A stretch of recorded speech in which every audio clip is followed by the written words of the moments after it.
انہیں کہا 6 year bases ہیں نا جو بارڈر کے قریب ہیں، اور پوری فوٹیجز کے ساتھ ساتھ انہوں نے کیا ہے، یہ فوٹیجز کے ساتھ ساتھ انہوں نے کیا ہے۔ انہوں نے کہا 6 ایئر بیس میں نا ایک بڑی موو ہوئی ہے جی، اور چائنا انڈیا کے ساتھ اس دوران کھیل رہا ہے جی، اور the Indian air force I F which has reviewed images in this report told NDTV we have our mechanism in place and we keep ourselves aware۔ یعنی چین نے جہاں امریکہ اظہار یکجہتی کر رہا ہے، ظاہری باتیں کرنی ہے، دہشت گردی ہم خود اس کی مذمت کرتے ہیں، جہاں اسرائیل کر رہا ہے بھارت کے ساتھ، جہاں رشیا کر رہا ہے، جہاں سعودی عرب نے کی ہے، یہ تمام چیزیں اپنی جگہ پر،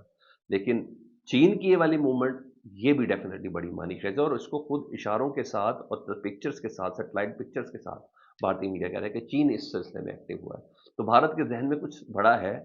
جو چل رہا ہے، لٹسی مجھے اور آپ کو اس پہ نظر رکھنی ہے۔ اور پھر اگین وہی بات آ گئی کہ پاکستان کو اس وقت پاکستانیت کی بہت زیادہ ضرورت ہے، اور وہ تبھی ہوگی جب کوئی سیریس کوشش کی جائے گی پولیٹیکل سٹیبلٹی کے حوالے سے۔ اب آؤں ذرا میں پاکستان کی خبروں میں، تو سپریم کورٹ نے سر تو آج جو حکومتی بیانیہ، پنجاب حکومت کا بیانیہ یا کچھ طاقتور ہے اس کی تو بالکل کہتے ہیں دبردوز کر کے رکھ دی ہے۔ آج عمران خان صاحب کی ضمانتوں کے حوالے سے، ضمانتیں کینسل کرنے کے حوالے سے جو پنجاب حکومت کا جو موقف تھا، آج تو سپریم کورٹ نے اس کے ساتھ کمال کیا جی، 3 رکنی بینچ سماعت کر رہا تھا، سپریم کورٹ نے عمران خان صاحب کے جسمانی ریمانڈ کے لیے پنجاب حکومت کی دائر اپیلیں بالکل نپٹا دی ہیں جی، لیکن کوئی چکر ہی کوئی نہیں ہے۔ جسٹس ہاشم کاکڑ نے ریمارک دیا کہ ملزم کی گرفتاری کو 1.5 سال گزر چکا ہے، اب آپ جسمانی ریمانڈ مانگ رہے ہیں، جسمانی ریمانڈ کا سوال ہی پیدا نہیں ہوتا، سیدھا تسلی کو کوئی عمران خان کا جسمانی۔ تو جسٹس صلاح الدین بولے کبھی سنگین نوعیت کے مقدمات میں تو آپ نے پولیگرافک اور فوٹوگرافک ٹیسٹ نہیں کروائے، توقع ہے عام آدمی کے مقدمات بھی حکومت اتنی ایفیشنسی کے ساتھ سنے گی۔ تو آج سپریم کورٹ کی طرف سے بڑی ٹھنڈی ہوا آئی ہے عمران خان صاحب کے لیے، شکر ہے اس میں وہ والے ججز شامل نہیں ہیں، لیکن بہرحال یہ ایک اچھی بڑی خبر ہے۔ اور مزید اس کی کچھ ڈیٹیلز ہے تو میں آپ کو بتا دیں، تو سماعت کے دوران نا ٹرائل کورٹ سے رجوع کر سکتی ہے جی، یہ تمام چیزیں انہوں نے ضرور کی ہیں جی۔ اور سادے الفاظ میں آپ کو بتاؤں، اس کے علاوہ انہوں نے کہا ہے کہ بانی پیٹے کی فوٹوگرافک، پولیگرافک اور وائس میسیجنگ ٹیسٹ کے لیے پروسیکیوشن چاہے تو ٹرائل کورٹ کو درخواست دے سکتی ہے۔ بانی پیٹے کے وکلاء درخواست دائر ہونے پر مخالفت کرنے کا حق بھی رکھتے ہیں۔ ملزم کی گرفتاری کو 1.5 سال گزر چکا، اب تو جسمانی ریمانڈ کا سوال ہی پیدا نہیں ہوتا۔ ملزم کے فوٹوگرافک، پولیگرافک، وائس میسیجنگ ٹیسٹ کرانے ہیں۔ پروسیکیوٹر نے جب یہ بولا تو انہوں نے کہا نہیں، قتل و زنا کے مقدمے تو ایسے ٹیسٹ کبھی نہیں کرائے گئے، تو توقع ہے عام آدمی کے مقدمات بھی اسی طریقے سے سنے جائیں گے۔ بہرحال وہ جو ایک بیانیہ بنانے کی کوشش تھی، اس کو آفیشیلی طور پر اگر آپ کہا جائے تو سر وہ مکمل طور پر پٹ گیا جی۔ کورٹ رپورٹرز یہ کہتے ہیں کہ سپریم کورٹ میں عمران خان صاحب کی ضمانت منسوخی کی جو 5 درخواستیں تھیں اور ریمانڈ فزیکل کی جو 12 درخواستیں، تمام کی تمام سپریم کورٹ نے مسترد کر دی ہیں۔ درخواستیں پنجاب حکومت کی طرف سے لاہور کے 9 مئی کے مقدمات میں دائر کی گئی تھیں۔ تو سر وہ کہتے ہیں نا جو چپ رہے گی زبان خنجر تو لہو پکارے گا آستین کا، شکر ہے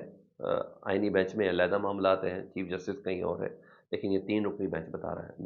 نو ڈرامے بازی۔ انہوں نے کہا یہ اتنی ایفیشنسی ہے، دیگر قتل و زنا کے مقدمہ میں بھی ڈالو، یہ ساری چیزیں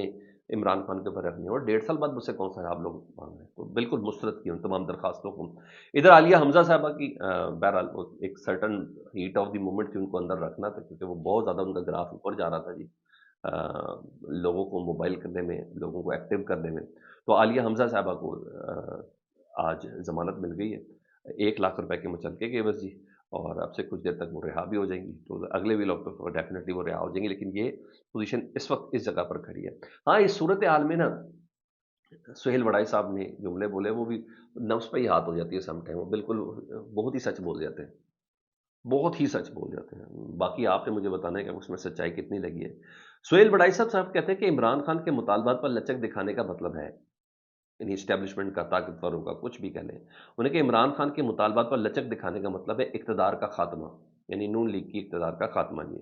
اگر پی ٹی آئی کو حکومت دی جاتی ہے تو اس کا مطلب ہے شہباز شریف کی چھٹی کرانا پڑے گی۔ اسٹیبلشمنٹ کو عمران خان پر اعتبار نہیں ہے کہ وہ رہائی کے بعد خاموش بیٹھیں گے، یہی وہ ضد اور انا ہے جس کی وجہ سے کوئی حل نظر نہیں آ رہا۔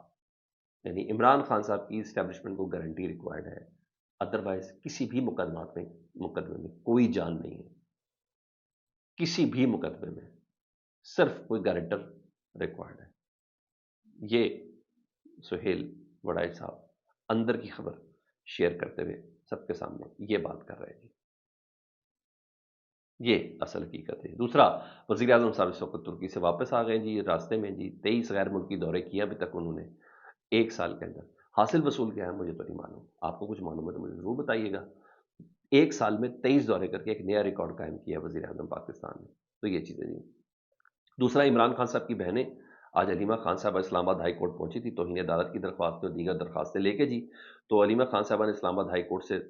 بعد میڈیا سے گفتگو کی، لیکن وہ اسلام آباد ہائی کورٹ میں بھی گفتگو کرنا چاہ رہی تھی، تو جسٹس ڈوگر صاحب نے کیس سماعت کے لیے مقرر کرنے کا معاملہ انتظامی سائٹ پر رکھنے کی یقین دہانی کرائی۔ انہوں نے کہا آپ سیکرٹری کو بتایا، علیمہ خان صاحبہ نے بات کرنے کی، تو جسٹس ڈوگر اور جسٹس انعام امین منہاس انہیں سنے بغیر ہی وہاں سے اٹھ کے چلے گئے، لیکن انہوں نے پھر میڈیا سے گفتگو کی علیمہ خان صاحبہ نے، اور علیمہ خان صاحبہ نے میڈیا سے گفتگو کرتے ہوئے لگا کہ ہماری پٹیشن لگ گئی، کل سماعت ہوگی۔ تو کل وہ جو سپرنٹینڈنٹ جیل اور وہ جو پرسرار ہاتھ اور جن سے متعلق بہت سے نام لیتے ہیں، عمر ایوب صاحب کسی کرنل وغیرہ کے یا جو کچھ بھی ہے، کل ذرا ان سے متعلق ذرا سماعت ہوگی، لیٹس سی دیکھو اس میں کیا ہوتا ہے۔ انہوں نے کہا اگر جیل کا ایک سپرنٹینڈنٹ عدالت کے کاغذ کو، علیمہ صاحب کہہ رہے ہیں، اگر جیل کا ایک سپرنٹینڈنٹ عدالت کے کاغذ کو ردی میں پھینک دے گا تو کل پاکستان میں یہ کوئی بھی کر سکتا ہے۔ جن سے ہم انصاف لینے جا رہے ہیں اور وہ انصاف دینے کی کوشش کریں، ان کی کوئی نہ سنے تو کل ہمارے ساتھ کیا ہوگا۔ بانی پی ٹی آئی کے جیل مینول کے مطابق حقوق نہیں دیے جا رہے، تو کل کس کے پاس جائیں گے؟ ہم سب کی ذمہ داری بنتی ہے کہ ہم جوڈیشری کے ساتھ کھڑے ہوں، ان کی آزادی کے لیے کھڑے ہوں۔ تو علیمہ خان صاحبہ نے گفتگو ضرور کی ہے۔ ادھر سپریم کورٹ میں عمر سرفراز چیمہ صاحب کے حوالے سے بھی نا جسمانی ریمانڈ کا کیس کی سماعت ہوئی، تو پنجاب حکومت نے وہاں بھی آج بہت سبکی کا مظاہرہ تھا، بہت ہی ماشاءاللہ عزت افزائی ہوئی ہے سپریم کورٹ میں نا۔ جو پروسیکیوٹر دیا جی، وہ تو ایک کیس کے 2 لاکھ روپے لیتا، اس کو سینکڑوں دے دیے، اس کو تو کروڑ پتی بنی گیا، اس نے کیا وہ کہا نہیں تھا نئی مکاری نے،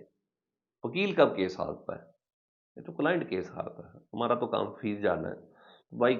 کچھ بنایا ہو کیس تو کوئی مضبوط مزے کی بات ہے نا۔ سر مزاج سنیں آپ ذرا، انہوں نے کہا پنجاب حکومت نے اپیل دلائل کے لیے مہلت کی استدعا کر دی، انہوں نے کہا جی ہمیں تھوڑی سی ذرا اور دلائل کے لیے اب عمر سرفراز چیمہ سابق گورنر 2 سال سے آپ کے پاس اندر ہیں، تو عدالت نے کہا یہ عمر سرفراز چیمہ وہی ہے جو گورنر ہے، جسٹس ہاشم کاکڑ صاحب بولے نا، جی جی عمران سرفراز چیمہ سابق گورنر ہے، وکیل پی ٹی آئی نے بولا، اور ان کے کندھے فریز ہو چکے ہیں، 2 ماہ سے وہ اسپتال میں ہیں۔ 9 مئی کے حوالے سے پستول سے مسلح تھے، برآمدگی کر رہی ہے اسپیشل پروسیکیوٹر، یعنی گورنر پستولیں لے کے پھر رہا ہے یار، کمال ہے۔ اسی طرح جس طرح رضائیاں چوری کرنے کے بھی الزامات ہیں اس ملک میں، مرغیاں بھی چوری کرنے کے الزامات ہیں۔ اچھا، انہوں نے کہا سپریم کورٹ 4 ماہ میں فیصلے کا حکم دے چکی ہے، جیسے شراک ابراہیم صاحب نے کہا، عدالت نے پنجاب حکومت کے استعفی پر سماعت غیر معینہ مدت کے لیے ملتوی کر دی، ان کو پھر ذرا تھوڑا سا اس کے سلسلے میں پرسو کرنا ہے، اور اس کے علاوہ کیا ہے جی، فل تماشا بھی ہے، لیکن سپریم کورٹ سے کم از کم ہر حال میں اتنا ضرور پتہ چل رہا ہے کہ جو 3 جج ہیں نا، یہ 9 مئی کے حوالے سے کچھ کر جائیں گے۔ باقی آپ فیڈ بیک میں بتائیں، اپنا بہت زیادہ خیال رکھیں، اللہم صلی علی محمد وعلی محمد۔